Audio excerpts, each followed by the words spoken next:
What's going on, everyone? The Master Blaster is in the seat. No, I'm just kidding. This is episode 403 with Guru Vic Lashley. If you caught us yesterday with a little snippet of our test run, you see that Guru Vic has a lot of experience in boxing, Silat, martial arts. He's a renaissance man of martial arts. All around, just a fantastic gentleman, ultra professional. And he's going to be joining us here shortly. We're waiting for him to come online. We had little technical difficulties earlier with audio, and then we got those bugs all worked out. So we are going to wait for him to join us. He's having little problems on his end. Remember to like and subscribe to FMA Discussion, and make sure you share and to your fellow martial artists the interviews we do. We got a couple of comments already. Mr. Alvin Albano, Guru Tom, French Koski. Hello, guys. How's it going? Without further ado, he came back on and off. Let's see if he gets back on again. So hope everybody's doing great. Hope everybody's having a great Wednesday. It's hump day, guys. We're almost over this week, and we're almost done. So anyway, without further ado, let's welcome our guest, the man of the hour, Mr. Guru Vic Lashley. And I'm going to bring him up now. Guru Vic, good evening to you. How are you? How are you? How is everybody? Good, good. Everybody seems like they're rocking and rolling and ready to get this thing started. I got a lot of anxious people in here right now, watching in here right now. I'm nervous. Yeah, don't be. We're not too harsh on there. Everybody plays nice here. Kurt the Mighty Brown Man has his rubber chickens ready, so he's gonna start throwing them around. People start getting out of hand, start smacking some heads, masses around there. People busting some heads around. So yesterday, guys, we watched our test run. We started talking a little bit about Guru Vic's how he got started in martial arts, his time in the service.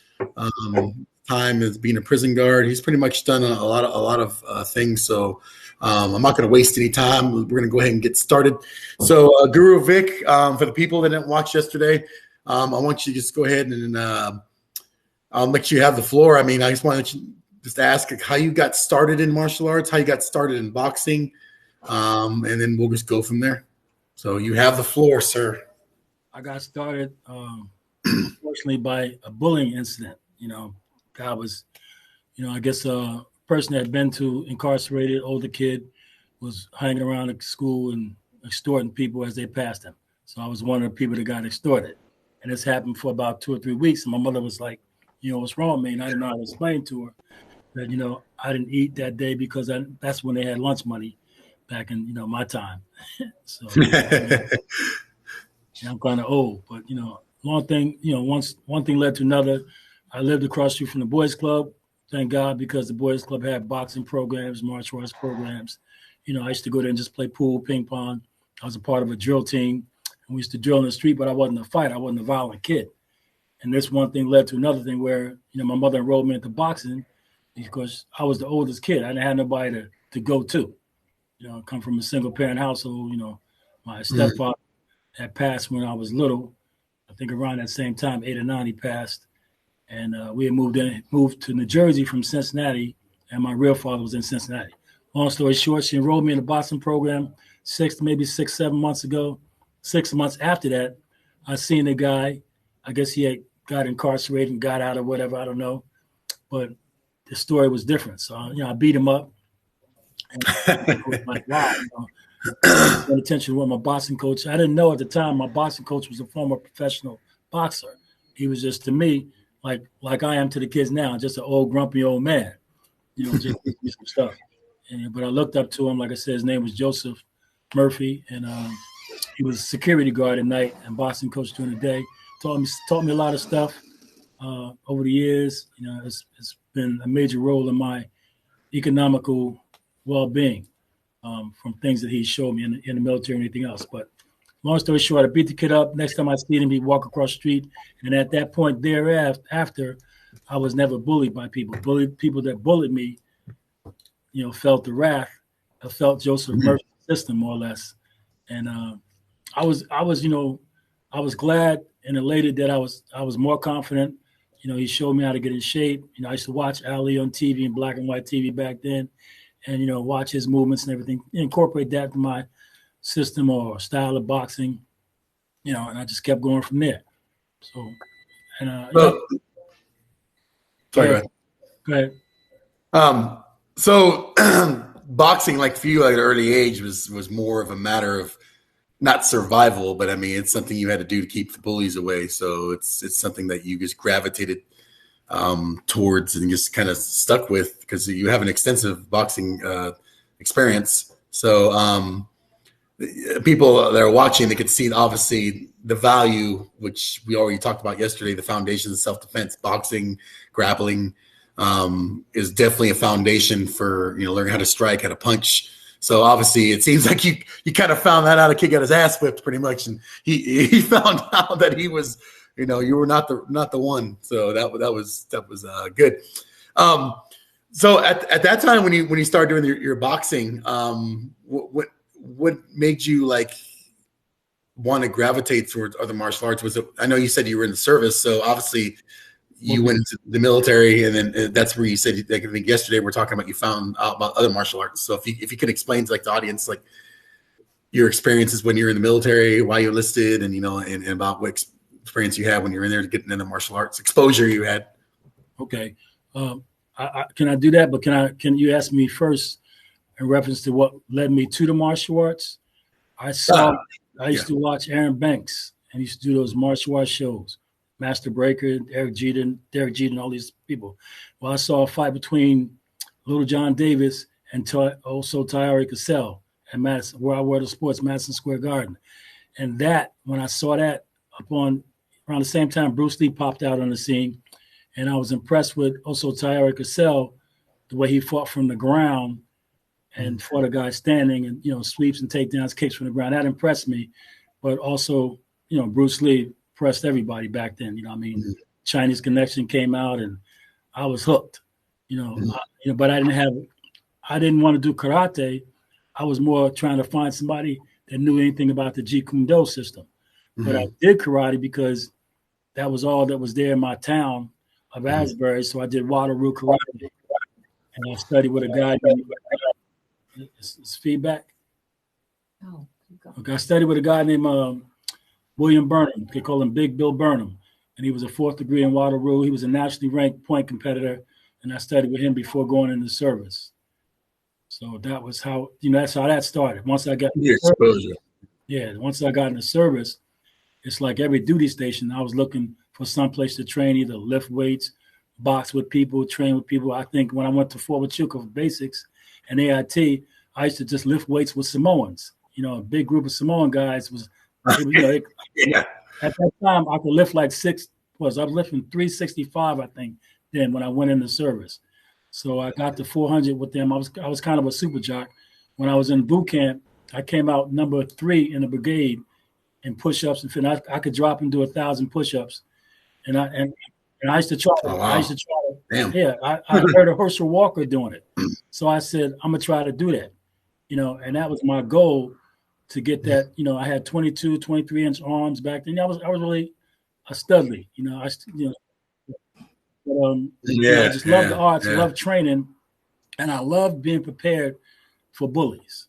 And I hate bullies. That irritates me more than anything. For someone to pick on someone because they be meek or smaller or don't have the self-confidence. That's why I love empowering the kids with boxing and different skills so they can overcome situations that I have faced, growing up. When I went to the Army, I think in AIT, I had to fight a Marine, and I was like, wow, we're on the same side. I don't want to fight you. But he put his hands on me. So I threw him up in a drop ceiling, and he hung up in there. Then he fell down, hit the floor, and was knocked out. And I was like, wow, that. But I was real strong. I was so strong then, I didn't realize my strength. I mean, I could pick a person up like that, as a kid. I was 19, 20, crazy. Yeah. But I could box still. But I didn't, every duty station I went to, I've had a fight that was outside a ring where I either broke a guy's jaw or really hurt him, and I was kind of scared to fight. One, I'm on the same side as you, so I didn't think I needed to fight you. But I experienced a lot of racial situations, Mm-hmm. 70s and everything, which, I kind of backed off after I did what I had to do and let them know that I wasn't the one, just because I'm quiet and laid back doesn't mean, I don't have any skills. Yeah. I'm talking about those Samoans. I knew a lot of Samoan dudes. Those guys are naturally massive. Oh, yeah. There was a Samoan guy I knew that had like a 3-foot chest, like his width of his chest. Like that guy was huge. He was like 500-something pounds. I never seen him, and I was like, "Man, you lift weights?" He's like, "Brother, I don't have to lift weights." He's like, "I'm naturally big." That's my best Samoan accent, guys. That was good. That was good. But he was a massive guy. He didn't work out, and it's just those guys are just they're huge. You don't want to mess with those dudes. They'll break you in half pretty much. So like it seems like at the time when you were doing martial arts in the military, like you were just kind of trying to seek out knowledge at every duty station you're at. I know yesterday he said he spent some time overseas. Did that kind of like kick off more of the getting exposure to the Asian martial arts when he went overseas? Yes, sir. Yes, sir. I mean, I ran into the Grandmaster Harang Do. I met him when his son's taken over now, but I met the father when the son was a little kid training in Korea. He came to the dojo because there was a building in 8th Army Korea where all they had was martial arts. You could go to one room to another room. It's like a smorgasbord. You're like, I could train in Hapkido tonight. I can train in Judo tonight. I can train in Taekwondo tonight. I can train in Harang-Do this way. I could, I'm like, wow. I'm like, this is like martial arts heaven to me. Yeah. Buffet of martial arts. It was like I think that, like, for me too, like I started my exposure to martial arts was Muay Thai, and that's when I was overseas in Korea. There was a gym in Osan that was giving classes, and I started taking it. There was a gym downtown in Songtan that I went and started going to, and then I really didn't start getting exposed to FMA until I came to the States.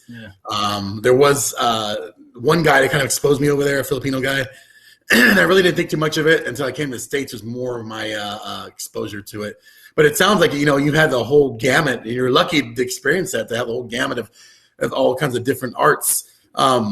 So at that time when you did, I believe, 6 years in the Army, right? 6.5, yeah. Yeah. Okay. So at that time when you got out, like, did you obviously, like, what made you get exposed to? In other words, what was your first exposure to FMA? At that time when you got out, or was you exposed to it? Were you still in, or? I was still in. My first exposure was in 81, 82 at Fort Bliss, Texas, and I was studying Guro. And then I moved like down the street from the post, and I was just riding one day, and I saw a guy out twirling sticks. So I'm like, what are those, And I didn't think nothing of it. He was like, this is a Filipino martial arts. I think he said a screamer. And he was just twirling the sticks. And I said, wow, that was nice. But that was my first exposure to it. I really didn't train in it. I just saw it. And it was in the back of my mind because, again, the Bruce Lee movies. The Dragon, when he was in the basement, I was like, oh, shoot, okay, this is that. And then, but my instructor, and I hate to say this, but I'm being honest, my instructor was kind of like, oh, that ain't nothing, stay with Goju. You know how they are back in those times. It was like, that stuff, who carries a stick around, not realizing that the stick trains the blade, trains the empty hand. We didn't realize it back then.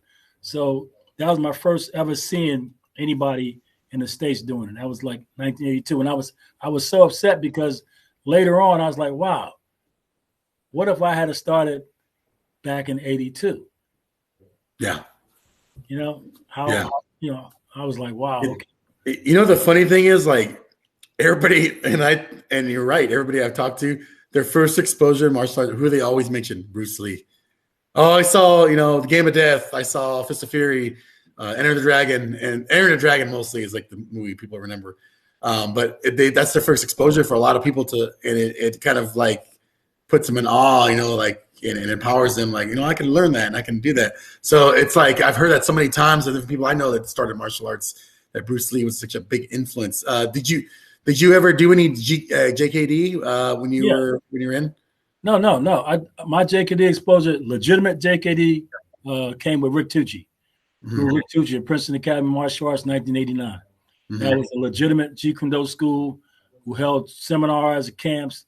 Guro Dan came down, Master Chai, Larry Hartzell, Salim Asli, Guru Burton Richardson, all these guys. I was like, whoa, and I was about 32 then. I think I joined. I was 32. I was a CEO already. I just came out of the academy, and I said, wow. After I went to the academy and saw the shanks and the blades, I said, wait a minute, hold up.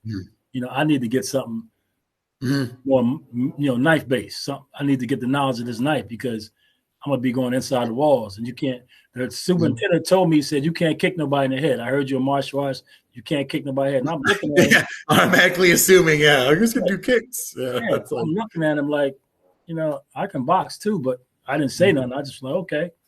But that's when I delved deep into the Filipino martial arts and Indonesian, Malaysian, those guys, like, because I heard of Guro Dan. I was always reading Inside Kung Fu Karate magazine. I always had the copies. I knew, what was going on when I came back from the service, because in the service I didn't read anything. But once I came back in '83, my first exposure to, I think, any type of grappling art was my brother or stepbrother. He's a brother of mine. He came back from Fairleigh Dickinson College, and we got together one day, and he ankle picked me when I was boxing. He dropped an ankle pick me, and I'm like, oh shoot, what was that? Then he said I used to wrestle on a Fairleigh Dickinson wrestling team. So I'm like, oh, I gotta learn this because I can beat in boxing, but when he took me down, I was like, oh, this is a whole new era. So not knowing to him that once we tied up, I threw him Osoto Gary, and he was like, look, I said, well, I studied a little judo while I was in Korea. So, we basically tussled around, but right then there, I realized that I need to get a more mixture of arts under my belt. I was always searching for different arts. I was always wanted to be versed in this range, that range, this range, based on what Bruce Lee had said. Everything was based on what he had said because I saw, that it was beneficial.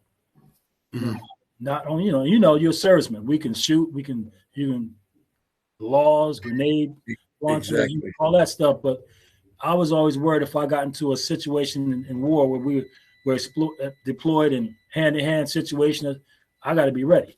And I didn't want to take it upon, because back then they didn't have combatives. Yeah. It was pretty new. It was just I paid for what I got, and like in one of my duty stations, I was under 2 CW3 warrant officers. One was a CW2, one was a CW3, and then I think it was another CW3. But there was two of them, Chief Rodriguez and Chief Garrell, that were Green Berets, and they were into Michael Jachanis. And Michael, I think he's got a book, Michael Jachanis, and I think it's on Harangdo too. And they would always see me do kata because I would practice my kata that I learned before I came in. Every now and then I'd show my kata, and he was like, "Oh, okay, you do this, that, and other." So I said, "Well, I studied this," and went on to it, told my box, and they took a liking to me. I was like under their wing more or less. They taught me my job, which is 96B. They made me read all kind of books, thick books, in the military about manuals there. Yeah, I'm like, wow, I got to know all this stuff. They're like, yeah, you got to know this. And they would quiz me, come in and quiz me on it. I'm like, wow, that's these jokers. I mean, but thanks to them, I'm a researcher now. I research different arts like Guro Dan. I look at things, I read it. I'm trying to, educate myself in so many different arts. Right now, I'm into the Shasta Vidya, the Hindu art. I'm studying on that. Yeah, I'm looking at that because my thing is to keep learning, keep growing, pass on to people I think is worthy, they ain't going to abuse it, and keep it moving. Keep it going, so around that time is when you were exposed to, that's when you started with Guro Dan. It was around that time when you were becoming a correction officer then. Right. The first time I actually physically seen him and was in awe and was like, I saw the glow around him was in 1989 at Princeton Academy. They went to the Hun Gymnasium. We had a seminar. I walked in and it was 90 or 100 people there, and I was like, wow. I think Frank Coetzee, who's a Navy SEAL who did a video. He was there. I'm looking at all these Jack jokers. I'm sitting there not realizing I was Jack too, but I was just like, wow. Officers here from here, Trenton State officers. People I knew, some I didn't know, but we were all there. I was trying to get that knowledge. Exactly. Yeah, get that knowledge. We had a couple. Speaking of veterans, we have a couple of veterans that are watching us tonight. Kurt the Mighty Brown Man, Army veteran. Guro Bach from Iron Fire Martial Arts, Navy veteran. We also have Andres Arias. I don't know if he's a veteran or not. Young Arthur Smith says hello. If you guys are watching, tell us where you guys are watching from. And make sure that you guys like and subscribe. We also have a couple of questions. So let me get these questions here. This is for Kurt the Mighty Brown, man. Let me scroll down here. The computer is acting up, guys. So yeah, it's just kind of bear with me here. Kurt the Mighty Brown Man asks you, did your chain of command support your martial arts activities while you were in? Yes. Okay, so yeah, they did support it. Yeah, most of them will, like if it's something that will benefit and you physically activity and benefit the unit. Yeah. Richard Pac-Man says hello from Kansas. Brett Reese from Kentucky. So around that time that you were the correction officer, and I wanted to talk about this yesterday. So your background with the FMA is the Inosanto Kali, the blend, right? Correct. That's not just that. I privately trained. I was when I was a CO, I started with Rick Tucci. Okay, but during that time period, we didn't see eye to eye because I was a grown man and I was a fighter. I come from boxing. I'm like, my mindset is a fighter's mindset is different. And I told him I need things, I need the things that could help me right now. I don't have time for, an hour class here. Can we do privates? He was too busy at the time. Other things were going on, so no problem. So I got with a group of people, 4 people, Mags Ascari, Chris Ascari, a guy named Scott Page. We formed a group. We sent for Seafood Larry Hartzell. We sent for Grandmaster Richard Bastillo. Okay. We used to travel together up to Ray Longo's gym in Long Island. We used to we used to go to seminars with Paul Vunak, everything. I went to camps at Aurora with Arjan, Kevin Seaman. So we would do things as a group. When we had a garage, and we would get these guys to come down and train us from Saturday morning, Sunday morning, the Saturday night, 11 o'clock. So we were really intense because, like I said, my thing was I got to go to work with people who every day tell me they're trying to kill me. Yeah. So I'm like, this is every day. Sleep on me, I'm gonna kill you, or turn your back, watch your back, stuff like that. Calling you this, that, and other. That didn't bother me. Throwing crap on you through the, prison stuff. Shanks and everything. So I couldn't. My thing was, look, I'm a grown man. I'm a veteran. My mindset is warrior. I'm Army. I'm like, I was made for this. That's my mindset. If I got to go to war, I took an oath to my country. If I got to die, it is what it is. So when I go into prison, my mindset changes from once the side port closes, it's like the game on. So, I love training. I love training with I train also with Grandmaster Don Cuesta from Doce Patas. So I've got a little bit of, a touch of that in me. A little bit of SMA everywhere, pretty much. So, a blend of everything. Yeah. That's how I came about. So your time as a correctional officer, so a lot of these FMA skills actually benefited you and helped save your life while you were in there. Sure. So when you were in there, like yesterday, we had the other day we had the Medusa system on, which is, if you were reading it, it's like a prison based on interviews with prisoners, and they kind of got the idea of how the attacks were performed in there and everything like that. Can you just test when you were in there, because I find that the prison knife culture kind of fascinating, and I don't want to say like in a morbid kind of way, but when you're in there, how close? Because I know I'm pretty sure you've seen several blade attacks in there. How close were they to like FMA stuff? Was it something completely different the way they did their attacks in there?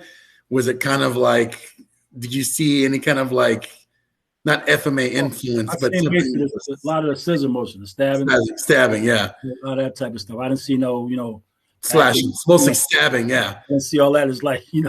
they So come you up would with say that like that kind of system is pretty accurate, like in as far as like um how the prison attacks really go down. Like, I mean, this is all about stabbing and survival and stuff like that. But you said your FMA training was kind of, did it ever get give you get out of a pinch, like from getting attacked, like your night defense training or any kind of stuff like how pivotal was it? I had 3 attacks.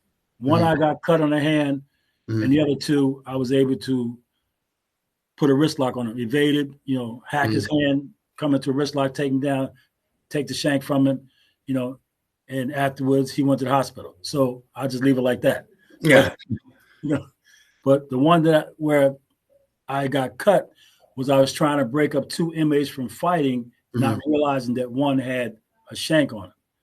Okay, so I put my hand to separate him, and the one went back with the shank toward me, and I was like, oh, shoot. Then I went into action. So, and I'm going to tell you, doing this, I'm not going to say I'm, the master of this, that, and the other, because I don't believe in that. I've done it long enough that instinct took over, as far as the things that I've learned, wrist locks, takedown sweeps, chokes, whatever, and instinct took over. So I subdued the guy, put him in cuffs or whatever. And, I've had luck with those 3 incidents because I said, by one, my back was turned and an inmate warned me. He said, Lash, watch out, and I turned really quickly, because I was in the shower, having the inmates clean the shower, and my back was toward the outside of the shower. And the guy walked past the way it's set up. It's got a shower and 2 doors on the side, and you can come in from either side. And I had the doors open. This particular guy was it Latin King or one of the Spanish gangs, and he didn't like me because I was stern, to the point, direct. Everything we got to be. You can't be wavery. You can't be on one side. You can't be the friends in there. Yeah. I ain't your buddy. Yeah. I didn't put you here. But that was how it went down. And I put him in his bed after I did what I did, covered him up. He had a broken rib. So I took my time calling nurse. I hope I won't get in trouble for this. So I took my time calling medical. I called medical, and they took him. We'll sign disclosure. So yeah, like I said, you've seen real knife attacks and stuff. So I mean, now there's so many systems now with the like the knife passing and stuff like that. But like you've actually experienced it, so you could say that a lot of your training and your instincts with the variety of training you had actually helped save your life when you're in there. So you experienced it now.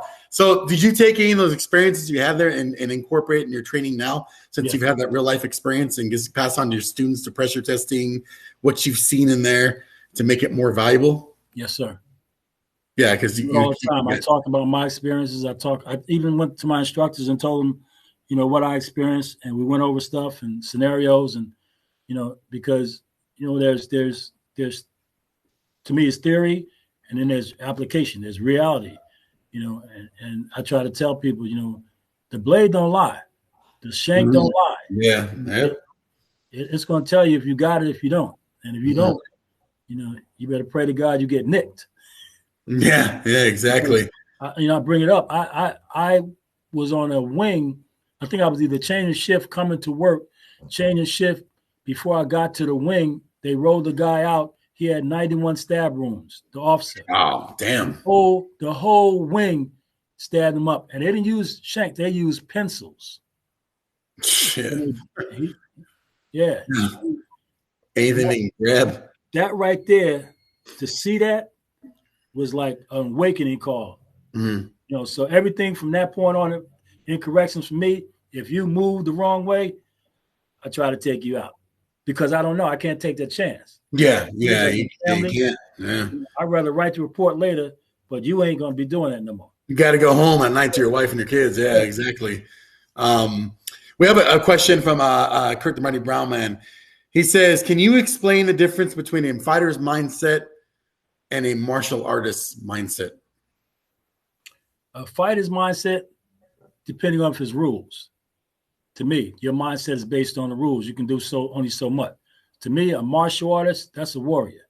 To me, I'm a martial artist. I'm a martial artist in the prison or out the prison. There's rules, but believe me, I surpass those rules a lot of times. I'm not going to sit there and I'm not pulling no punches. I've broken jaws. I've broken ribs. You know, I've hit a person with an ink pen on the side of his ear. You know, my thing, like I told everybody when I was in, is survival. I'm going to go home like I came in here, and if you don't like that, that's it. You know, I've stabbed people in the legs with ink pen because we don't have any weapons in there. We're not given a weapon. We're given an ink pen, and you write charges, and you're verbal. You know, that's basically. I got a pair of Centric keys, and I've hit people with keys. I've smacked them with face with keys. I didn't pull no punches. I mean, and I try to tell my fellow brothers in there, listen, when these guys attack you, you got to look at it as like you may not go home again. You got to think about that because you made a choice. Once that Sally Port closes, you know, and I've ran into some people said, well, inmates can't fight. You can believe what you want. Some of them can. Some of them can. But I didn't take the chance to find out whether they could fight. I wanted that I could fight. Yeah. A lot of them got nothing to lose. I mean, that's what people don't realize. They'll go in and take you out. Yes, sir. They're going to be in there anyway. Yeah. You got a guy that raped his grandmother, that raped his, killed this girl walking, carrying her in a truck in the back of the car. You got guys that, I mean, these guys, let me tell you, they would sit there and play cards and talk about their stories.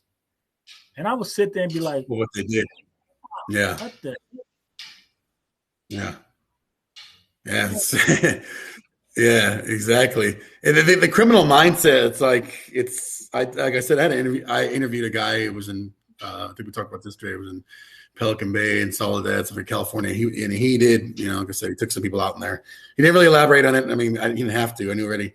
And he was telling me in there, it's like a matter of survival, you know, it's life or death. Like he says, I don't have a martial arts background. He's like, I didn't have to. All I have is my heart. And I want to live, even though I'm locked up. I know I'm going to get out sometime in the future. I got to make sure I get out. So they did what they got to do in there, you know. And I think that transcribes to a lot of systems now that there's a lot of people who don't train for realistic applications. It's just mostly fluff or stuff you're never going to do. But I mean, the systems that train and instructors that give their people the realistic, like I said, experience is everything for me. When I look for instructors, I look for experience. Especially real world applications. And it sounds like you've had tons of it. So, I mean, anybody that, you know, is your student should definitely be listening to everything you're telling them. And like, this is what's going to happen, you know, in the real world. What is your opinion on like the systems we have now that are teaching the prison tactics like that? Like, what is it? Do you think that's something that's valuable that, you know, that will save lives? Or do you think it's kind of something that's, that people shouldn't be doing, or what is your take? I guess I'm just curious because you've been in the prison system as a guard. So my take is that to me, you got to make the techniques work. I mean, they came about for a reason. They have purpose. They have application, and you got to train in them with the mindset that it's not a sport. You know, to me, especially in that particular environment, you're not going there saying, "Okay, I get a trophy at the end of this fight." No, your trophies are life. Yeah, ain't no Yame, ain't no none of the things to tell you to stop. There's no timeout. You know, there's no 3-minute bell. You know, all that stuff I had to throw out the window because my thing is, I won't stop till you stop. So I had to stay in shape, and I advise people that are in that environment to stay in shape. I've seen people run the different fights and codes and have heart attacks, and I'm looking at them like, wow, you don't train? No, you getting comfortable. You can't get comfortable. You can't get comfortable in that type of environment. You know, and like I said, there's a few systems. Like I said, we had Medusa on here and Mr. Mike Raymond and Jason Schultz. Like those guys are doing a fantastic job with transitioning this to for civilian use. And my hat's off to them. I mean, it's an awesome system. If you haven't looked into it, I highly suggest it. It's just simple, easy, like, you know, no Yeah, it's awesome. It's like probably, in my personal opinion, probably one of the best like self-defense things that are out there right now. I wouldn't be studying it if it wasn't. So when you left your time in the correctional system after you left, where did your journey take you after you, like, what made you decide to open up the gym and get into the boxing as part of your gym? Like, what made you decide to branch into that and not into something else? Well, because I started a gym when I opened up when I started corrections, I started a gym. Mm-hmm. So I started a gym for my community because I came back from the military with the mindset of helping my community and doing something for the kids. And that's, because I came from a community that, to me, didn't do enough for the kids as far as recreational and, really educating them on how to protect themselves, defend themselves. I just didn't think it was there. Everything was karate. And once I realized the angles and the movements of boxing, also Filipino martial arts, and a lot of boxing and Filipino martial arts to me kind of blend so well. It's like the movements, the bob and weave off the bob and weave. It's just like, I call it back in my day, it's like butter. It was smooth, and I like that. But that made me open up a gym in 1989, joined with Tucci in 1989, the same year. Started training with people. I had a gym at the same time. I hired a boxing coach, which was my boxing coach. I took him out of retirement and put him in my boxing gym because I figured if he helped me so much, he still got some talent. He can help the kids also. Mm-hmm. At that year, the first year, I think we came out with maybe 2 champions and 3 or 4 bouts, but we didn't go to Golden Gloves. But we had 2 fighters that, one did well that year in some of the bouts. But that's basically what I said when I got out to serve corrections. I came out. First, I just messed around. I worked at Ground Zero.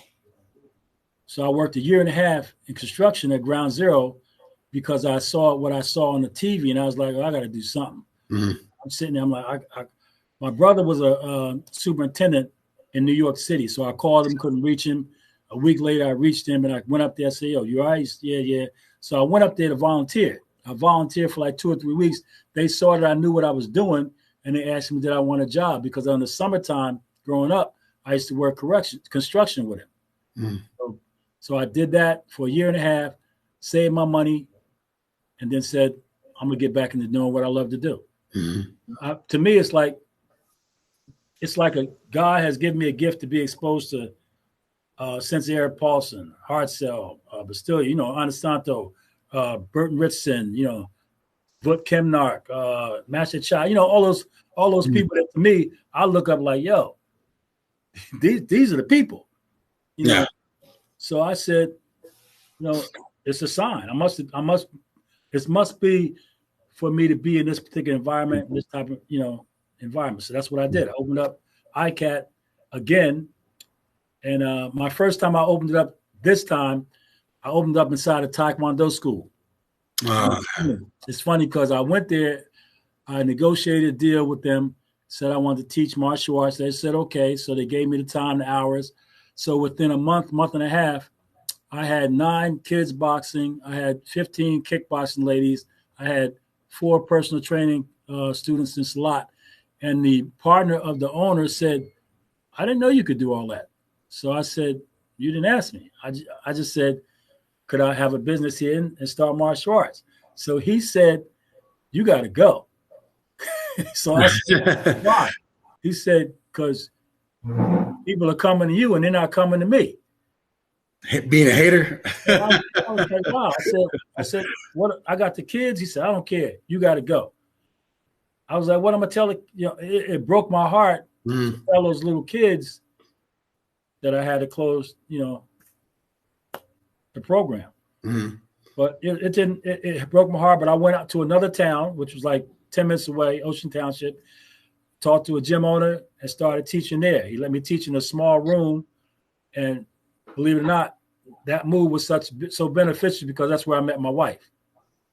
She was training with a trainer and talking and paying a trainer, and I was looking at her and I was like, you paying her to talk to you or you paying her to train you? So, they're talking. I'm like, I'm going to train you. I'll train you, but I'm not going to talk to you. I'm going to train you. I met my wife. She was over 400 pounds. When I finished training, she was 237, 236, 220 something. Wow. But I brought her down to 220, I think she said. What did you say? 17? Something like that, 217. But because I didn't talk to her, I was like, look, this is what we're going to do. We're going to get this Bosu ball. We're going to get this ball. We're going to do this. We're going to do that. And I'm like, you're going to sweat. We come here. Yeah. But I built up Yeah. at that gym, which was called Ultimate Fitness in Ocean Township. And Eddie Albert was the owner. Thank God to Eddie, because he gave me a shot, when I was really kind of like not knowing which way to go. So some of the kids came to me. I was teaching them in the room, mitt work, Thai boxing. I picked up some clients I picked up a lot of clients that I still have to this day in that particular gym. And we moved from that gym. We started our own gym in the same town. I guess about a year later, we had maybe about 2,000 square feet. Worked there for about a year, 2 years. Moved from 2,000 to 6,000 square feet. We were our big gym. We used to throw shows, and I had MMA champions come out of there. At this time, let me back up. Before I moved to this next gym, this is like the third gym. That's when I hooked up back with Sensei Eric Paulson. So about 2004, I hooked back up with Sensei Eric Paulson. And I used to go to camp out there, get beat up, come home, train, get beat up, come up. That's what it's about. I went out there with Josh Barnett, Little Nog. Was out there. I would come out there sometimes and be, celebrities, big time, fighters out there. And I'm like, wow, and just sit there and watch them flow, watch them train, get in class, And, I learned because I wasn't a grappler. So I done got choked out a lot. I got tapped. I'm not going to sit there and say, I'm the man. No. I learned from my mistakes. I would travel to West Virginia with him, Virginia Beach. I would follow Eric everywhere. Him and his wife. That's just me. If I want something, I'll follow the person and go after it, train. But then we got to the 6,000 square foot gym, and we had a Zumba class on one side, boxing, Thai boxing, MMA on the other side. That's when I met the Godfather, the Sopranos. Sopranos. Yeah. So James Gandolfini. Really? I used to train James Gandolfini before he passed. Wow. We got a call. Rest in peace. He was such a phenomenal actor. I used to train his son, Michael, but just a person. Just, I was around him. I was like, wow. He was cracking me up. How was he in person? I'm just curious. Awesome. He was awesome. He came to the gym, surprised us after I trained before he came to the gym, did Zumba with the ladies. Got pictures with the ladies. Took pictures with everybody. And this was the time he was in The Sopranos? When he was filming? Yeah. Wow. It was crazy. I was like, well, he just popped up. And his agent is a black belt in karate also. So we hit it off talking about martial arts. And, wow. That's awesome. That's awesome.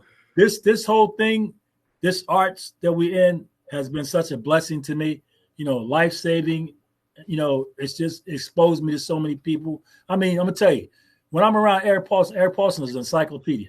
Eric will talk about things from overseas, and because he travels all over the world. Mm-hmm. And he'll tell me things, and I'm sitting there. He'll text me every now and then. I get a text. Lions don't worry about the appendage of sheep. Keep moving. Stuff like that. Because I get, the haters. He's a friend of mine, so he sees the haters hate, and he comes back and motivates me even more. Because I'm an old guy. I'm 64. It's I love it. But they say age is in your mind, though, right? It doesn't matter. Right. Well, I try not to. You think you're young, I try not to move like I'm 64. I try to move like there's urgency, because when you have to do it, you have to have urgency. Yes. I try to move. I'm telling you, I try to emulate Eric. I try to emulate Guro Dan. When I think of how Guro Dan moves, I'm like, whoa. Wow. At his age, he's still and the stuff, the stories and the history that he tells you, I could sit there and listen to him for all day, just all day about the Filipino martial arts and about the Moros and about the Spanish Inquisitions and how they used to have galleons with the they were the recon soldiers, and because being military, and when he says recon, I'm like, yeah, I understand that. Yeah. It clicks in your head. Yeah. Yeah. So yesterday we talked about like with Filipino martial arts, how boxing has been integrated into like it's for any self-defense. So we talk about boxing, and I think you would agree is a basic foundation of self-defense, learning how to strike, learning how to punch, the footwork and everything. When your students come to you, I'm just curious, like, because obviously, you're a boxing gym. It's your primary thing, right? You teach everything, but that's your primary, like your bread and butter, pretty much, right? Your boxing. Yeah, it is because the wife says it is. She's not there, is she? She's right next to me. I was about to see a hand fly out right now. I don't go nowhere without her. So when you get students that come to you, like, do you enjoy teaching children like Filipino martial arts, or is it boxing they come more to grab? Like when they come to your gym, like, do people say, "I want to learn FMA," or do they say, "I want to learn boxing," or is it just like a combination of both? They come for boxing. The kids want. I've had a lot of boxing kids champions. I had 3 Golden Gloves. My first time out, I had 1 Golden Glove who went straight undefeated. So after that, a couple kids came to me. They were also champions. My little kids, I've got I think he's 13 or 14 now. Golden Glove, Diamond Glove champion. But predominantly, this is set up as a boxing gym. Because I really didn't teach the arts unless someone asked me specifically. Yeah. I don't advertise it because I don't want everybody to know what I know. That was my mindset, because I want to be different from everybody else. I mean, they see me working with sticks or whatever, blade, like, I didn't know you knew that. And I'm like, you wasn't supposed to know. And maybe that's wrong, but that's, I go to places to learn. And if you ask me specifically, I'll try to teach you what I know. Like I had a young man who's 12, who's one of my boxing students, say to me, "Coach, I got a knife pulled on me in the bathroom." So I said, "What?" He said, "Yeah, this guy pulled a knife on me." So I said, "What did you do?" He said, "Well, I tried to talk him down." I said, "That was good. Just try to talk him down." Once he told me that, I try to show him how to evade, take the V step, go to the side, arm bar, wrist lock. Get off the line, yeah, get off the line. I started showing him things, stripping it and giving it back to him, returning it in. I try to show him a little bit just in case it happens again. How do you think we, in your personal opinion, and I mean, you own a gym, so you know better than anybody else by watching there.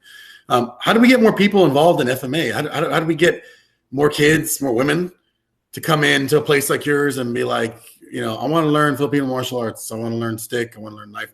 Is it like more advertisement, or is it just like showing them in person? Just like you said, by word of mouth? Push it and show it in person. I mean, before COVID, I had 10 college students, Silat students. After COVID, it went down to 2. I'm trying to promote it. I don't know if some of the students had issues with family members passing. I don't know what happened, but one hurt his shoulder. He was a ninjutsu artist who came to me. I think it's kind of hard too, because your primary thing is boxing, and what people see on TV is boxing. Nobody's going to see FMA stick tournaments on TV, so it's kind of like a hidden art. So of course, people are going to gravitate towards boxing. MMA, just regular WBC, WA matches. Right. So it's kind of hard to compete with like jiu-jitsu. I know in my town here, karate and jiu-jitsu are like the 2 top martial arts. Right. So I don't have very many students either. I'm not like, I don't have like, I got like 2 or 3 locations. I have a total of like 10 to 12 students max. That's all I got. I keep it small because I don't want to have a large group, and most of them are privates.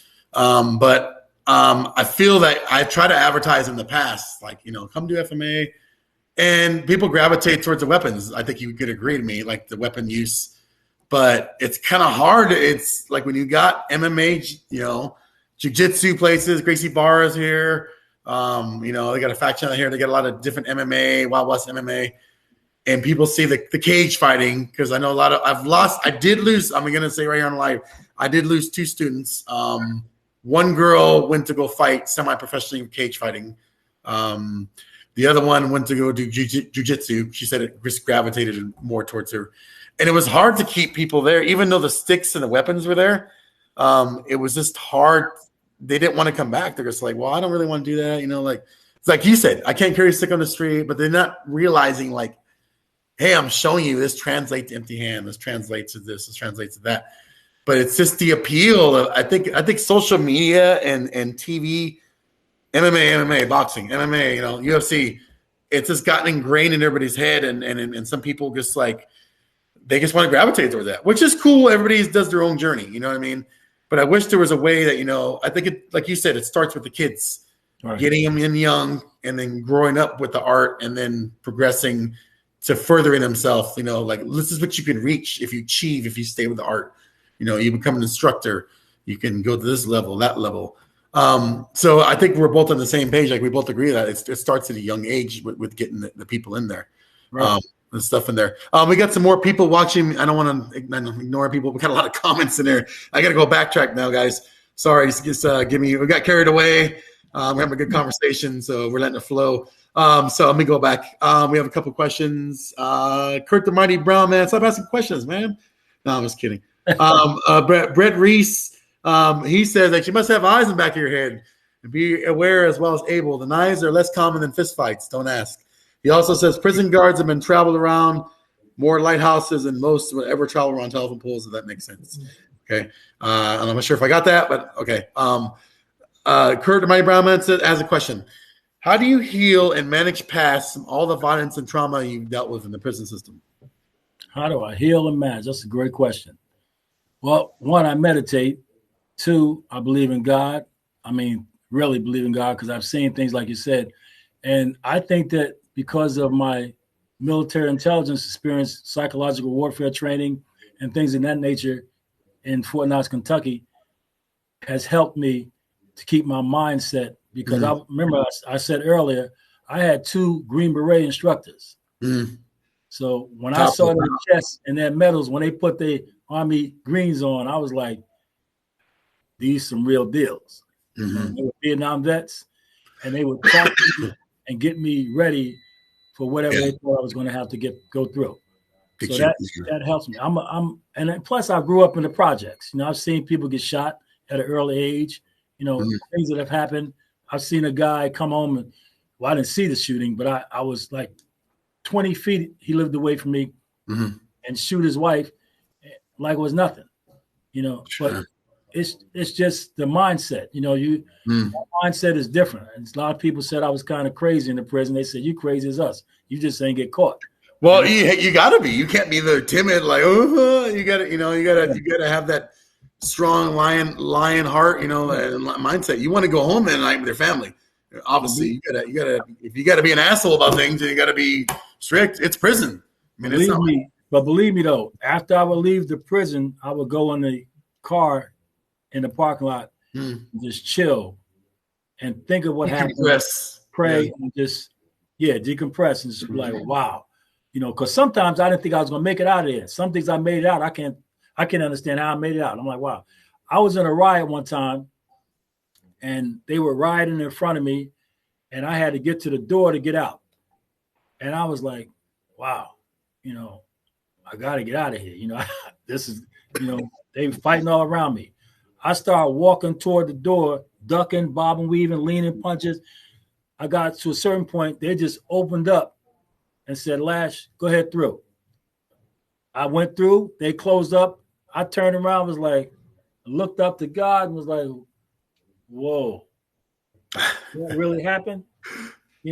Stuff like that. Some of them had a lot of respect for me, and then some of them had no respect for me. Some of them, they knew that I was straight, direct to the point. I didn't vary. I wasn't bringing you in nothing. Don't ask me for nothing. Some of them just didn't like me because they didn't like me. And it was, I had black guys not like me. I've had white guys not like me. I had Spanish. It didn't matter who. I've had white guys like me. I've had, just some days like Seafood Hearts has said, something the bear get you. Some days you get the bear. Yeah, exactly. I want to finish more of the comments. I don't want to forget everybody here. Mike Raymond, founder of Medusa, great guy. He says you're doing it to finish it on your own terms. Thank you for kind words. Yeah, no problem. Richard Pac-Man, Hua, Guru Conrad Bowie, San Francisco, he's saying hello. Going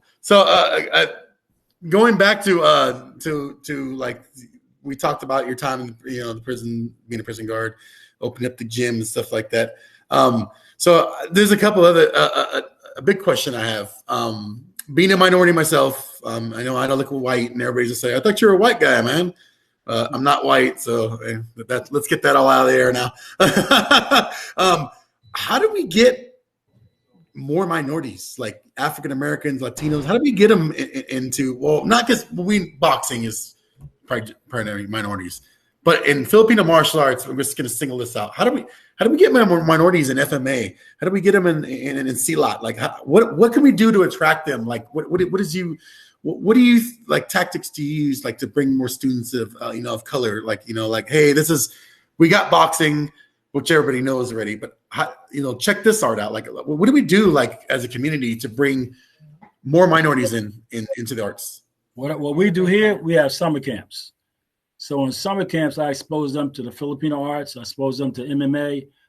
We expose them to a lot of things in our summer camp. Like I have an MMA class now, program Tuesday, Thursday, and Saturdays. I teach Saturdays, and I have a BJJ guy teach on Tuesdays, and another BJJ guy, Guy, teach on Thursdays. And I teach another combat submission wrestling program on Saturdays. But I also teach the Filipino arts to them. I taught CLOT classes in the summer camp. So I had them, I exposed them to a lot. Everything that I know, I try to expose the ones that I feel would appreciate it and need it more so than some of them that, like I have kids that don't want to train. They don't want to do anything. So I said, okay, we're going to do conditioning drills. You're going to do something. That's my summer. We got to do something in summer camp. You're just going to sit around and do nothing. But that's how I do it. So you feel that the actual hands-on of getting people out there in the camp so they could see it firsthand is kind of the thing, because there's not a lot of minorities, especially in FMA. I think you've talked about this before. That's why I wanted to start getting more people on different races, just to tell their story, but also as a recruiting tool. Like, hey, look, there's, because let's be honest. If somebody sees somebody that looks like them, if they're more inclined to say, I can do that. And, if they're doing it and I can do it too, it gives that positive encouragement.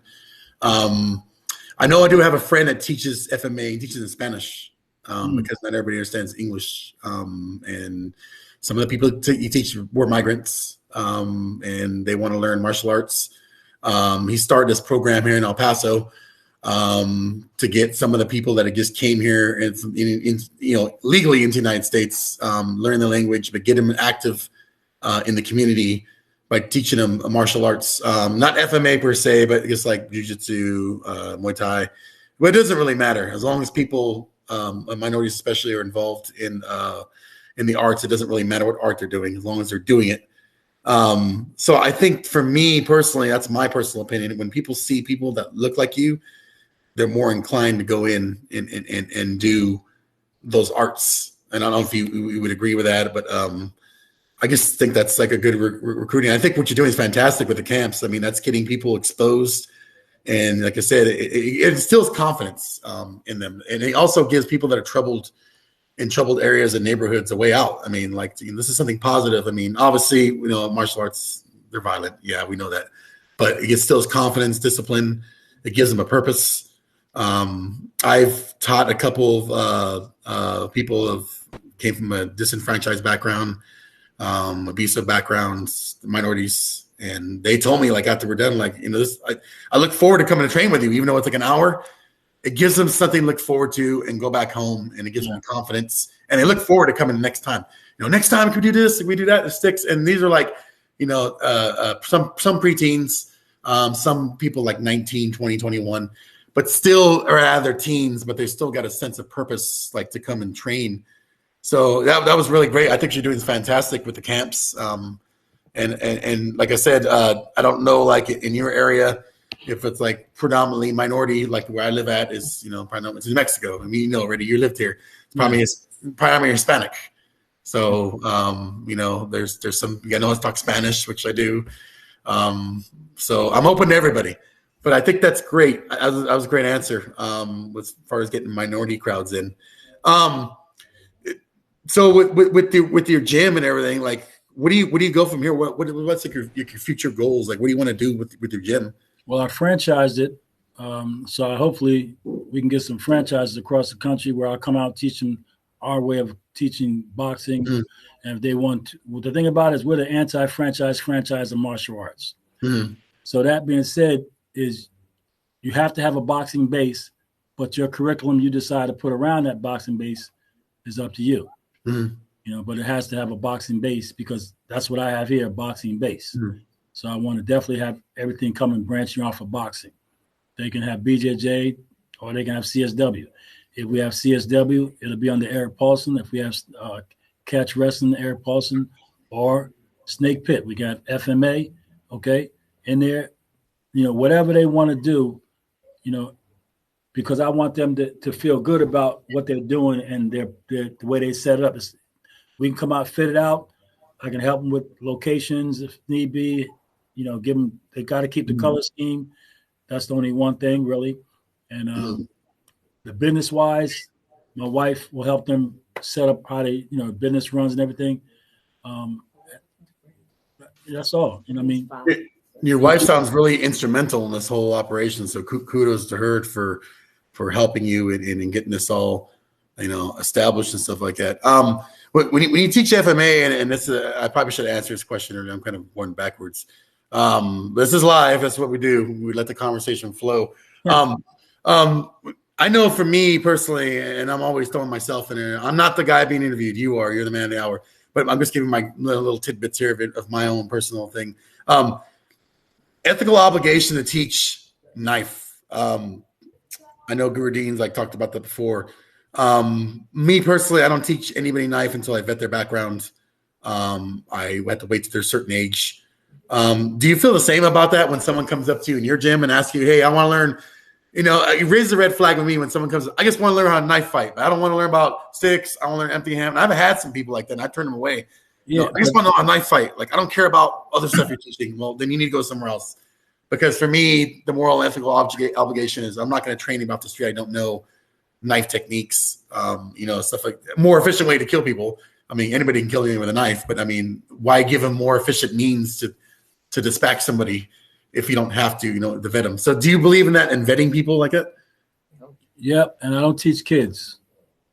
Not knife, right? I don't teach kids a knife. And what I do is I'll teach them how to defend, you know, my defensive movements that I know and that I've experienced against the blade. But I have to be around a person for a long time before they get past the sticks with me. I mean, like I have one gentleman who's been with me 2 years, and I think we just started working with the blade maybe 2 or 3 months ago. Other than that, I've been working boxing techniques, Thai boxing techniques, you know, Sutakan and, you know, Silat with him.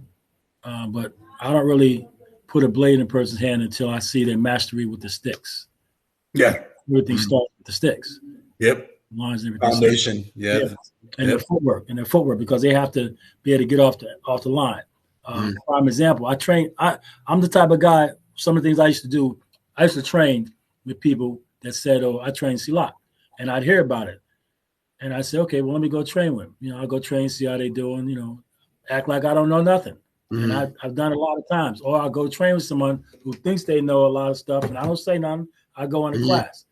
And I just, you know, go with them. And I was in one particular class. I'm not going to mention the guy's name, except he gave a student and me a serrated edge blade, and he said he wanted us to do a drill. So I asked the guy, how long you been training? He said, about 6 months. I said, I don't want to do the drill. He said, why? I said, because you haven't been training long enough. And if your movement isn't correct, I'm going to cut you. Interesting. Yeah. And he said, you ain't going to cut me. And the instructor said to me, no, you ain't going to cut him. He's been with me 6 months. So I looked at him. Yeah, 6 months. Huh? That's what I said. Like, okay. So he said, I said, look, I don't really want to do the drill. He said, no, I want you to do it. And this guy was like, he was like trying to force me to do it. You know, yeah. I did the drill. Mind you, I did it. But I told him, I said, I'm going to do the drill once. I said, I'm going to tell you something. if I parry him and slash, and I had a drip in the earth grip, Pakal grip. So I said, and he doesn't move right, he's going to get cut. Mm-hmm. Did the drill. I handed his instructor the blade. I said, I'll talk to you later. He said, why? I said, because he's cut. He said, no, I'm not. He turned his arm over, and it opened up, and blood started coming down. Wow. I said to him right then, I said, let me tell you something. I've been doing this a long time. You're not a good instructor. Number one, you shouldn't have gave him live blades at 6 months. I don't know. It's like, give him a loaded gun. Here you go, man. Yeah, I said, I'm out. So the guy said, "You want to fight?" And I started laughing. Right away. I don't want to fight you, dude. But if you touch me, stupid. But that's some of the things. I don't do that. So you have to. And this guy, when I researched him, he never, from what I found out, never really worked the double, double piston or single, none of that. He just learned the blade, and I'm like, whoever he taught on the blade really didn't teach him that right either. So I didn't say anything because he was parading as a two-hand. And I was like, I'm done. But, and I've been other places where I've trained people and I've tied up with people in drills and they try to elevate and go fast, and I flow with them and counter them. And I'm looking at them, I said, look, because I don't say I'm this, that, and other. I'm just like, I'll just work out with you. I don't get into the rank. And this is even before, this is before I even was given my rank by Guru Dan. And to me, I was just a student. I'm still a student. I didn't care about the Lakan Guru. I was just going to train with people because they said they train, and I hadn't trained with nobody. You know how you get that itch where you want to train with people? Yeah. But I don't go there to be combative. I'm not going to be confrontational. I'm emptying my cup, humble to learn and work with a person. That's me. So that's my mindset, because I've been into a lot of skirmishes and I know how to fight. I know how to hurt a person. I know this art works. I know the Filipino arts is a warrior system, combative system, jungle art. I'm gonna tell you, when I see the pictures of the old guys with the spears and the swords and everything, to me, that's real. When you see, that's warriors. When you see a joker in the jungle like that, and my ancestors too, they were warriors. Everybody, real warriors. Yeah. They've lived it. They trying to survive. Yeah. Yeah. I've had I had a similar situation a while back when the first system I studied, when we were given live blades and we've been training a while, but this guy, he's, even though he'd been training a while, I still didn't trust him. And I was like, I'm not doing this. He's like, well, come on. Like, I know how to handle the blade and everything. I'm like, no, I'm not. So we picked up trainers. We agreed to pick up trainers. But he stabbed me like right here with a trainer. And the trainer he had like a little burr on it. Yeah. Cut my bicep. And I was like, God damn it. Like I told you, Ray, like, I don't want it. That's why I told you I didn't want him to you're not ready yet. And yeah, there's some, and I'm not going to name the instructor either who told me to do that. I'm not bad mouthing nobody. I'm just, I've had a similar experience, and it's like when you're not ready, you're not ready. It's just like you don't rush, into training. And some people instill that false confidence, and some instructors instill that false confidence in their students, like you're ready. Let's do live blade, let's do this and that, and they're not ready, and then accidents happen. Someone's eyeball gets taken out or gets stabbed or something, and it's just it's bad for everybody. So I definitely can feel your pain, and I've been through it. If you notice, I was kind of like looking towards the ground. I was like, I really don't want to say anything, but I got the same experience. It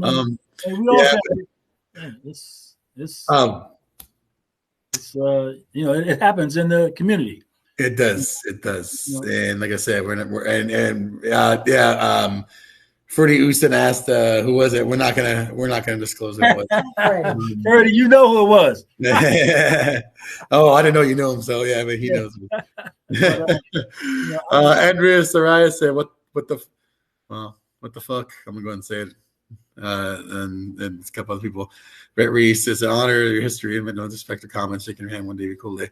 Yeah, he wasn't offended, Brett. by anything you put on the comments. So you're good, man. No reason to apologize. So we talked about your future goals and everything like that, and what you want to do with your gym, about doing a franchise, which I think is an outstanding idea.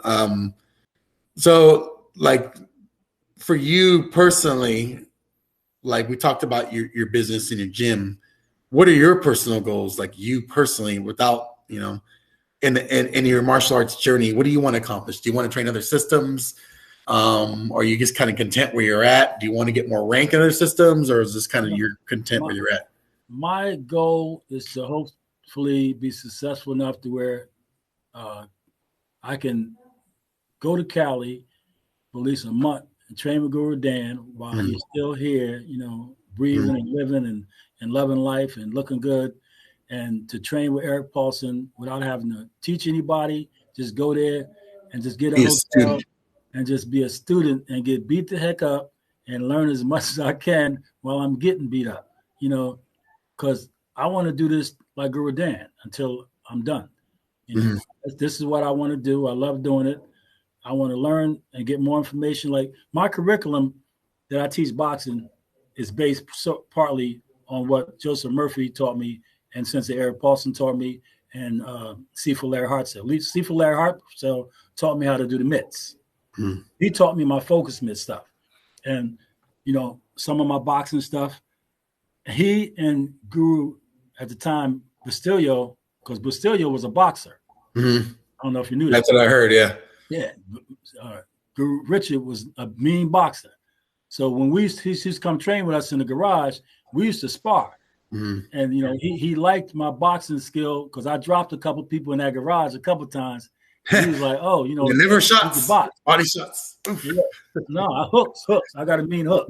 So another thing, I was at a seminar also with Paul Vunak, Sifu Paul Vunak, who out of all the people came to me and said, your boxing skill is tight, and I said, thank you. But I also elaborated back to Bastillo, Hartzell, and Murphy. I always give credit to the people that gave it to me. That's true. Yeah. I would be nothing without those guys, and I really believe that. It seems like your boxing is just like it's taking you to a lot of places. And once again, we always stress, boxing is a foundation for so much self-defense and getting you in a real life situation. So it's one thing I want to shout about Guro Burton. Like I said, I just took the Sea Life for Street program. All of his material is just fantastic. Nice. I never met him in person. I never trained with him in person, so I don't have the pleasure. Let me tell you, I met Sifu Burton Richardson when he was living in a trailer at college. That's what I'm just coming from his words. If he's here, he's not watching. He's not watching. Okay, but at college, when he had the ponytail. Oh yeah. And his version of, I'm gonna tell you, his C-Lot was no joke. What he did with it, this man. I have to. I'm gonna tell you, I've been touched by a lot of people. Yeah. I've been, and like I said, I'm not saying it to brag. I'm saying it because I appreciate it. I appreciate that so many people have poured into me, and I try to remain humble, which I do, because I know that life is precious. I learned that from being in the military. Life is precious. Yep. You can be here 1 minute and go on the next minute. I don't take it for granted. I thank God when I wake up, I blow him a kiss sometimes. When I forget, I go out in the car and blow him a kiss. So my thing is, I don't take it for granted. My job, before I worked in corrections, I worked in a psych hospital for 4 years. Oh, wow. We had to deal with people that come in on high on drugs or whatever. We had to subdue them. Stuff like that. So my life has been a progression of being able to use the physical aspects of the arts, verbal aspects of the arts, the tranquil aspects, I should say, trying to be a martial scientist, instead of a martial artist, taking them apart as quickly and easy as I can. I left something out. I did bouncing. It was funny because I did bouncing after I got out of corrections, and after the gym failed with the hurricane, the gym went down. We went from 325 members. That was when Sandy hit. We had 325 members. And we went down to 25 members. Oh, wow. So I've been through some ups and some downs. We all have, yeah, for sure. I got a job as bouncer at this club in Belmar where the guy who owned the club trained with James Lim Lee. He used to fly to Cali and train with him in Wing Chun. So when I found that out, him and I clicked. He was, like 10 years older than me. White hair, smooth, rich as I don't know what, cool. He would come in, Vic, come in my office. I go in his office. He'd be like, give me a bridge, and he starts showing me stuff and I'm looking at it, but he's showing me this as he's counting the money that's all over his table and $100 bills from the intake of the club at night. And I'm sitting there like, wow, this joker's making millions. So what he did was he gave me a job, and because of my arts and my background, he gave me a higher salary than the regular, people watching the floor. Mm-hmm. So he put me on the stage, but I told him when I come off the stage, if I have to come off the stage, you're going out the club, wrist lock, I don't have what I got to do, you're going out. But then he had me escorting the cashiers to get all the money from the cash registers because he felt that, I knew what I could do. He knew what I could do, and the younger kids was like, yo, who this old dude, he got walking around here, and I was taking 5 people out at night by myself. He's like, who the hell is this old guy? I used to do this. I said, finger locks, and I'm going to tell you. Oh, I failed to mention somebody about the finger locks. Grandmaster Remy Priestess. I had this the pleasure and honor of being exposed to him in Freehold, New Jersey, and in Philly, because he used to do clinics up in both places. Yeah, up in East Coast. I went in there. So I've jumped in classes. Like I said, I'll be a uki for anybody because I'm learning. Yeah. I don't knock any other art. Like you just mentioned, the art that's about the prisons. I knock nobody's art. If it gets you home at night, that's me, Yeah. Because that's all I ever trained for, was to get me from one point to the other point safely, mind my business until it comes to me. And, they got that 3-foot rule. And then once it comes past that, game on. Yeah. Game on. Going back to Guru Burton stuff, like I said, I just became an instructor 1 through 4 in his Seal Off and Street program. And that's probably some of the best empty hands, like just street self-defense stuff I've taken. I mean, I've taken a lot of combative stuff, and it's awesome too, but it's so streamlined where it's just stuff he's pressure tested that's going to work. And everything on there from levels 1 through 4 is just like stuff I've added in my toolbox. I'm like, I can see myself in a real situation that I would use pretty much 100% of everything he's showed me in that thing. And speaking of people like, to train with, we have the honor of Coach Danny Terrell. Coach Danny's another one who is like tremendous knowledge and experience. And I want to plug him, and anybody who seeks out instructors should definitely seek out Coach Danny.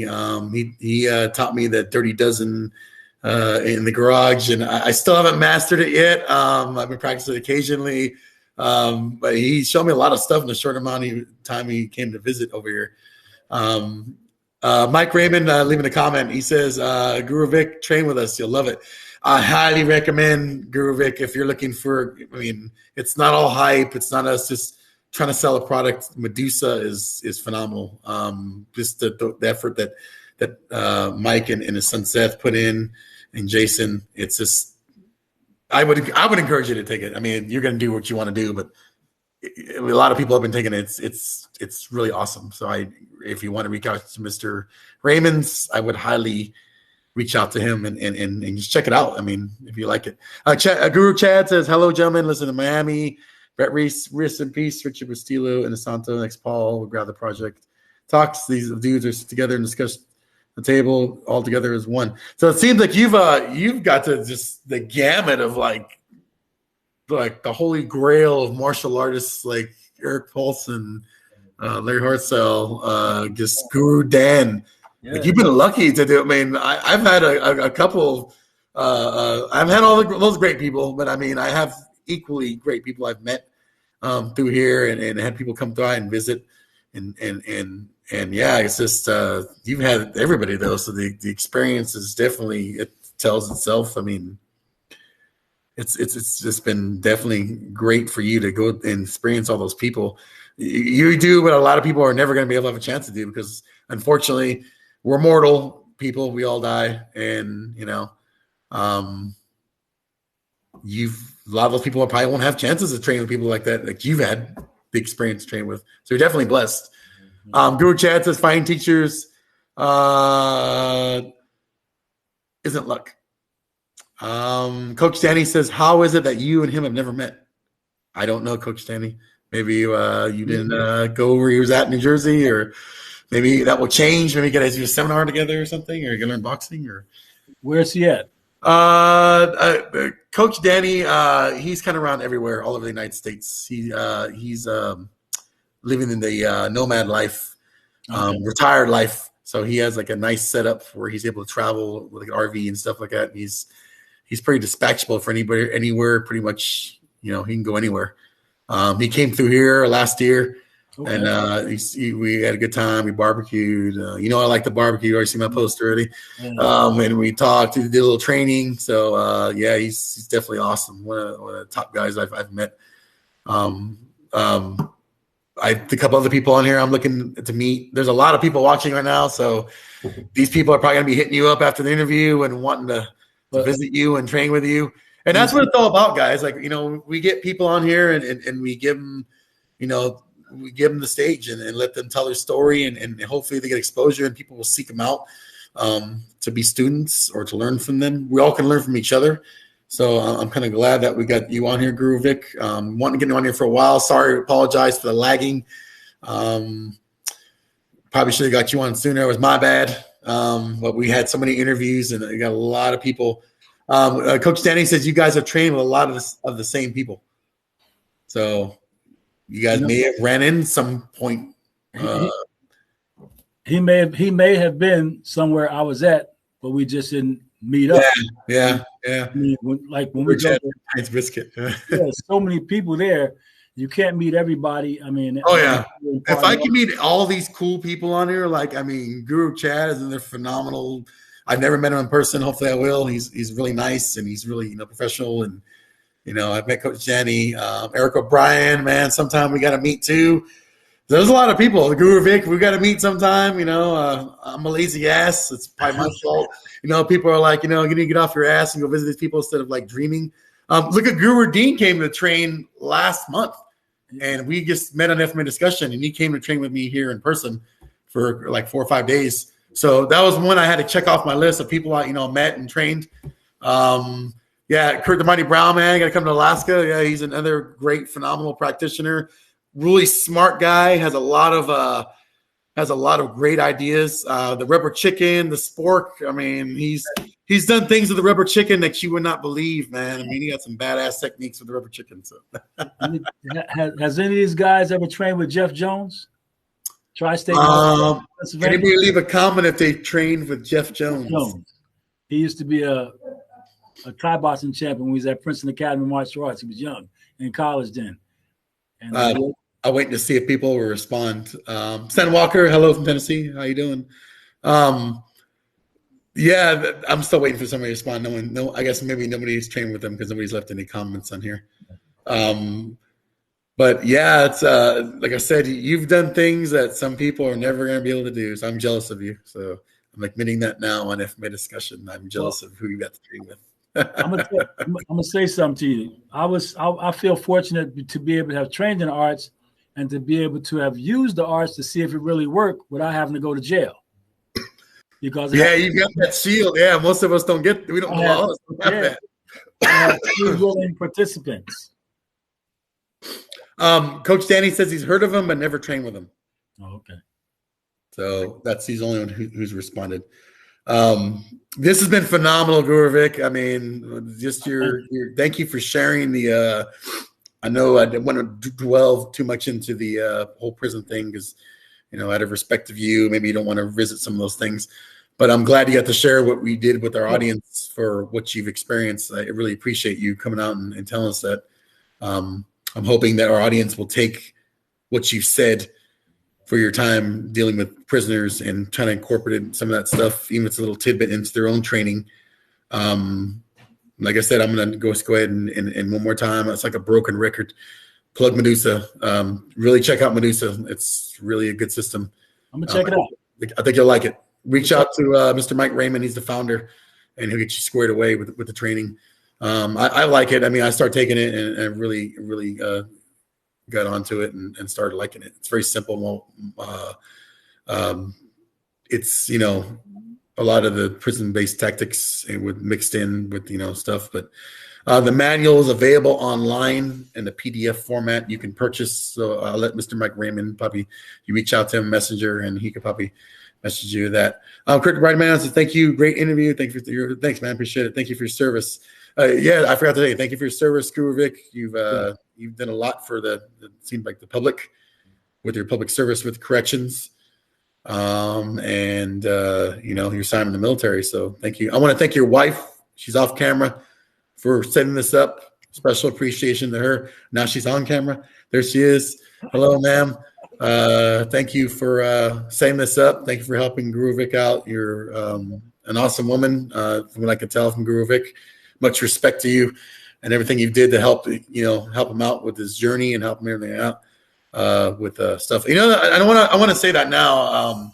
A lot of spouses don't get the respects of people that watch the show, but our spouses, if you're married or you're not married or your partners, are the biggest supportive program at home, taking care of the house while you're out fooling around with sticks and knives. Sometimes your wife or your spouse will train with you if you're lucky enough. I've been blessed with that.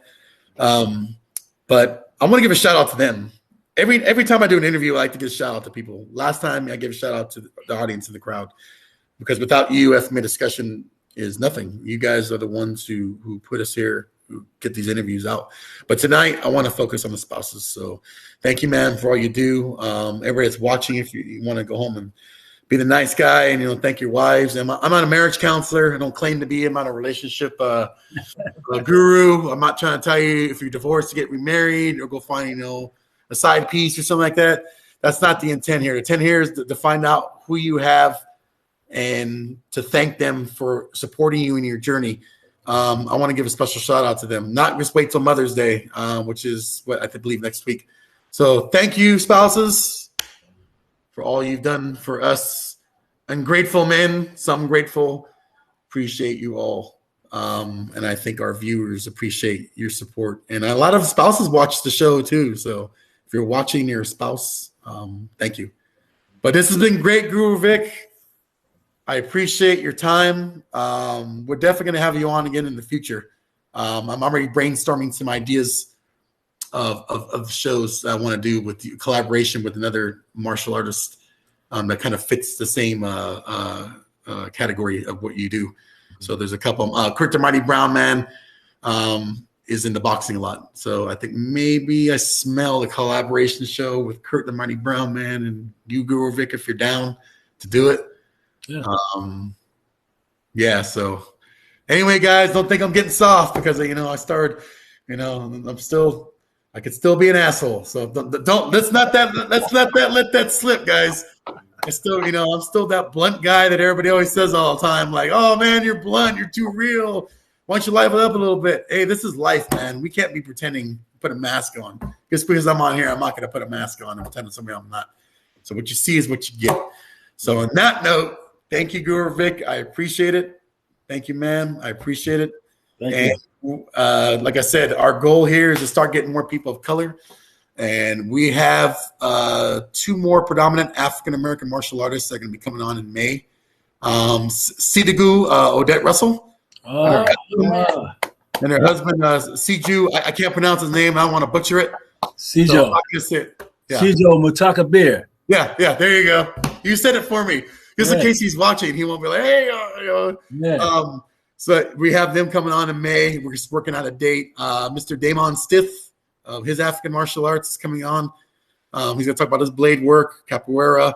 Okay. We have some Hispanic gentlemen coming on. I'm not going to some Puerto Rican gentleman, Najee Hassan. Oh yeah. We're going to try to two on. Yes. We're trying to get him on right now. So we're definitely going to be focusing. I think I want to do a recurring theme. Like, so maybe I don't speak for the whole channel. I speak for my own goals. So don't think this is like a disclosure thing. Like, obviously we have to buy off with Guro Dean and Guro Tom. But I think in the future we'll start doing like, when we have African American, Black History Month, maybe feature some more minorities for Black History Month. Asian Pacific Month, feature some Asians. Hispanic History Month, we'll feature Hispanic practitioners. It's something I want to do. Veterans, I can't forget my veterans. I'm a fellow veteran.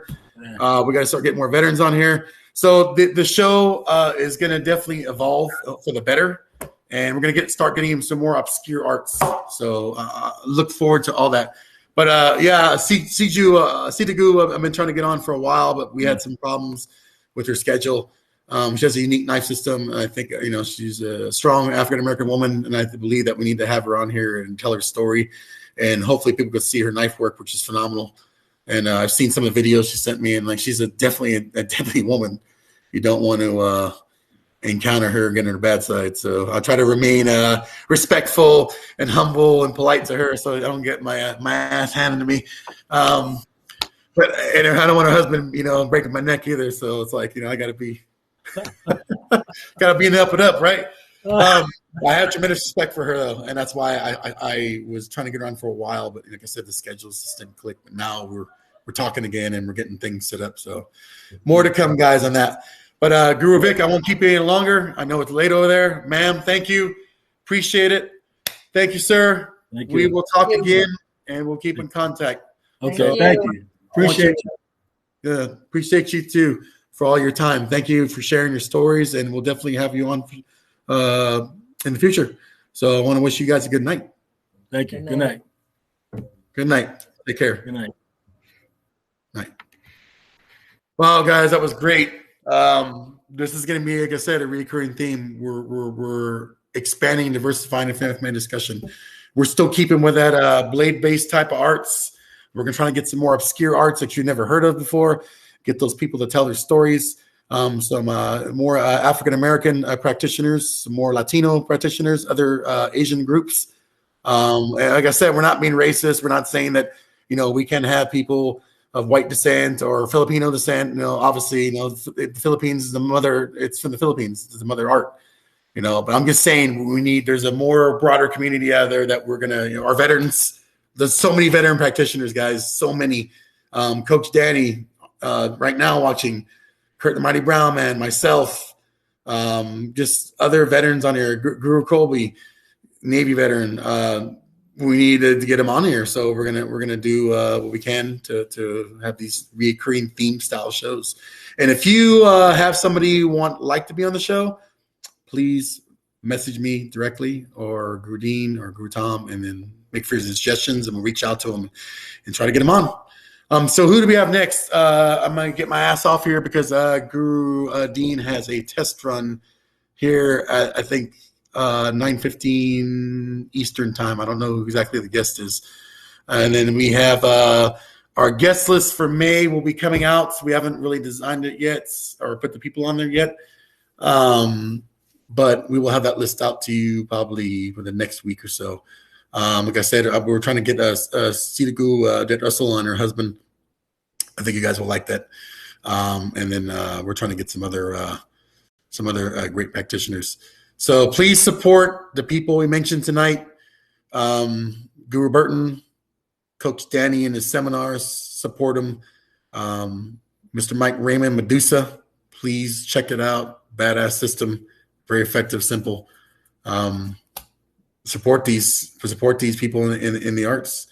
If we don't support them, it's all going to go away, guys. We need to just, I'm not going to do no kumbaya shit here and start pulling my ukulele and playing everything and trying to get everybody together around a campfire. But we need to just support each other. Whereas a lot of this stuff's going to go away. So much knowledge here, just in the comment section alone, guys. Lifetimes of knowledge. Guro Vic, lifetime of experience and knowledge. I mean, his time in the prison system just You heard some of the stories he told tonight. I mean, you can't get any more realer and better experiences than the guys who lived it, and experienced it in the military, and experienced it in real life. So I'm gonna stop rambling on now. Thank you for watching tonight. Like I said, support everybody on here. Support the systems. You won't be disappointed. We try to encourage only the best on the show, and we got some of the best watching right now. Kurt the Mighty Brown Man, another person, great practitioner, a lot of knowledge, funny guy. Support his YouTube channel, support his page, the Fight Club. Just support each other, guys. Look out for each other out there. It's a crazy ass world right now. I got a bunch of idiots out there running around doing shit. So, God forbid anything happens to anybody who's watching. We don't want to lose anybody. We don't want anybody to get hurt. So watch over everybody that's watching tonight, and don't let anything happen to any of these gentlemen that are happy. These are great guys. We can't afford to lose any one of these. Once we lose people like this, the experience is gone and the knowledge is gone. So anyway, watch Guru Dean coming up next in about 45 minutes or so. His test run. All right, guys. I'm going to sign out. Thank you for watching. Thank you for supporting the channel. And like I said, keep a lookout for May's lists, and any suggestions, go ahead and message me directly. Thank you for watching, guys. Take care and have a great night. And I will be on sometime in May with another set of interviews. Until then, you'll be watching Guru Dean and Guru Tom when he comes back from the Philippines. All right, guys. Thanks for watching. See you later. Take care. And make sure you hug your loved ones tonight. And give your wife a kiss tonight, guys. Give her a rose. All right, I'm just talking shit now. But really, though, support your spouses. All right, guys, I'm out of here. See you later. Until next time.